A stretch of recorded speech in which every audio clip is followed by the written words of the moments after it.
04 sampai 016. Di sini kami akan mempresentasikan hasil diskusi kami tentang pertemuan 18, yaitu biaya standar.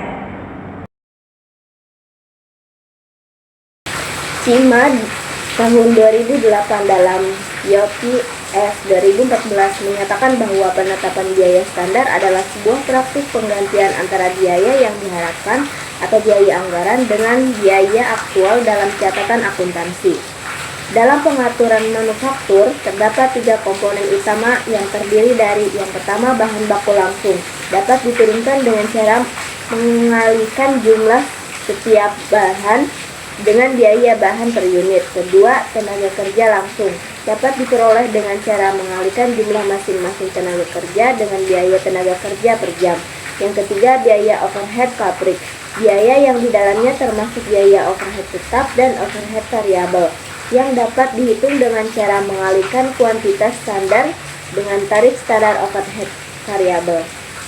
Selanjutnya, varian dalam biaya standar. Yang pertama, varian tarif. Varian tarif atau dikenal juga sebagai varian harga merupakan selisih antara harga sebenarnya dengan harga yang diharapkan dikalikan dengan jumlah aktual yang dibeli. Selanjutnya, varian volume, selisih antara jumlah aktual yang terjual atau dikonsumsi dan jumlah yang dianggarkan dikalikan dengan harga standar atau biaya per unit, disebut sebagai varian volume. Kemudian, biaya standar keunggulan. Potensial biaya standar. Yang pertama, penganggaran dalam perincian anggaran. Biaya yang selalu dibuat adalah biaya standar, karena perusahaan tidak akan mungkin memasukkan biaya sebenarnya dari suatu item pada hari anggaran tersebut diselesaikan. Kemudian, biaya persediaan. Mencetak laporan terkait saldo persediaan akhir periode sangat mudah apabila perusahaan menggunakan sistem persediaan perpetual, di mana hanya mengalihkannya dengan biaya standar per item, maka akan langsung mengalihkan penilaian terhadap persediaan akhir perusahaan. Kemudian, aplikasi overhead. Jika diperlukan waktu terlalu lama untuk menggabungkan biaya aktual ke dalam kumpulan biaya sebagai alokasi dana ke inventaris, solusinya yaitu dapat menggunakan tarif aplikasi overhead standar dan kemudian menyesuaikan tarif tersebut setiap beberapa bulan dengan tujuan agar biaya aktual tersebut dapat mendekati biaya sebenarnya. Selanjutnya, formulasi harga. Apabila perusahaan berurusan dengan produk khusus, maka yang harus dilakukan adalah dengan menggunakan biaya yang diproyeksikan dari persyaratan pelanggan kemudian ditambahkan dengan margin. Selanjutnya, kita akan membahas tentang varians dalam biaya standar. Varians adalah selisih antara biaya aktual dengan biaya standar yang telah ditetapkan. Nah, varians ini tuh membantu kita mengidentifikasi apakah ada ketidaksesuaian dalam proses produksi atau pengelolaan biaya. Terdapat beberapa jenis varians yang akan kita bahas. Yang pertama itu varians bahan baku. Varians harga bahan baku itu mengukur perbedaan antara harga aktual bahan baku dengan harga standar. Rumusnya adalah kurung buka harga aktual dikurang harga standar kurung tutup dikali kuantitas aktual yang dibeli. Selanjutnya itu ada varians kuantitas bahan baku. Mengukur efisiensi penggunaan bahan. Rumusnya itu kurung buka kuantitas aktual dipakai dikurang kuantitas standar kurung tutup dikali harga standar. Selanjutnya itu ada varians tenaga kerja. Varians ini membantu kita mengevaluasi apakah ada ketidakefisienan dalam penggunaan tenaga kerja. Rumusnya adalah kurung buka tarif tenaga kerja aktual dikurang tarif tenaga kerja standar kurung tutup dikali jam kerja aktual. Selanjutnya ada varians overhead pabrik. Varians overhead pabrik itu lebih kompleks karena mencakup biaya tidak langsung seperti listrik atau perawatan mesin. Ada 2 jenis utama.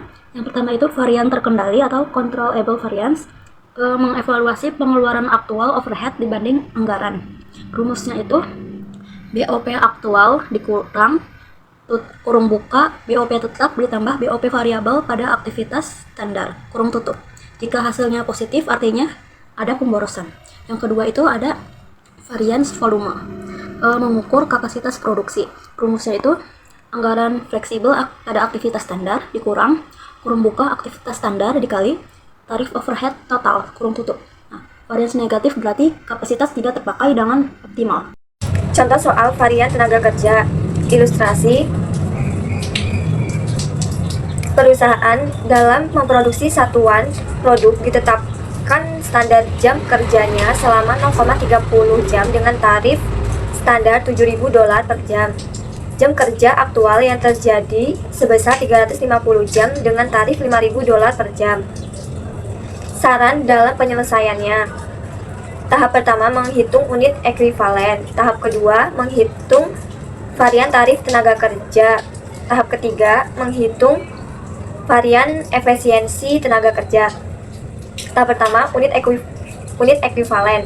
Produk selesai ditambah PDP awal dikali tingkat penyelesaian dikurang PDP akhir dikali tingkat penyelesaian sama dengan 1.700 unit ditambah 360 unit dikali 80% dikurang 530 unit dikali 60% sama dengan 1.700 unit ditambah 288 unit dikurang 318 unit dikali 0,30 jam sama dengan 1.700 unit dikurang 30 dikali 0,30 sama dengan 1.670 dikali 0,30 sama dengan 501 jam. Tahap kedua, varian tarif tenaga kerja. Tarif tenaga kerja aktual dikurang tarif tenaga kerja standar dikali jam kerja aktual. Jam kerja aktual sama dengan $5.000 dikurang $7.000 dikali 350 jam sama dengan $700.000. Jadinya untung. Tahap ketiga, varian efisiensi tenaga kerja sama dengan jam kerja aktual dikurang jam kerja standar dikali tarif tenaga kerja sama dengan 350 jam dikurang 501 dikali $7.000 sama dengan $1.057.000. Hasilnya menguntungkan. Bukti varian tenaga kerja menggunakan kalkulasi biaya FIFO. Biaya tenaga kerja aktual 350 jam dikali $5.000 sama dengan $1.750.000. Biaya tenaga kerja standar 501 jam dikali $7.000 sama dengan $3.507.000. Total varian bersihnya dikurang yang tadi itu, jadi hasilnya sama dengan $1.757.000. Jadi kondisinya untung. Terus varian tarif tenaga kerja $700.000, varian efisiensi tenaga kerja $1.057.000. Total varian sama dengan $1.057.000 dikurang $700.000 sama dengan $357.000.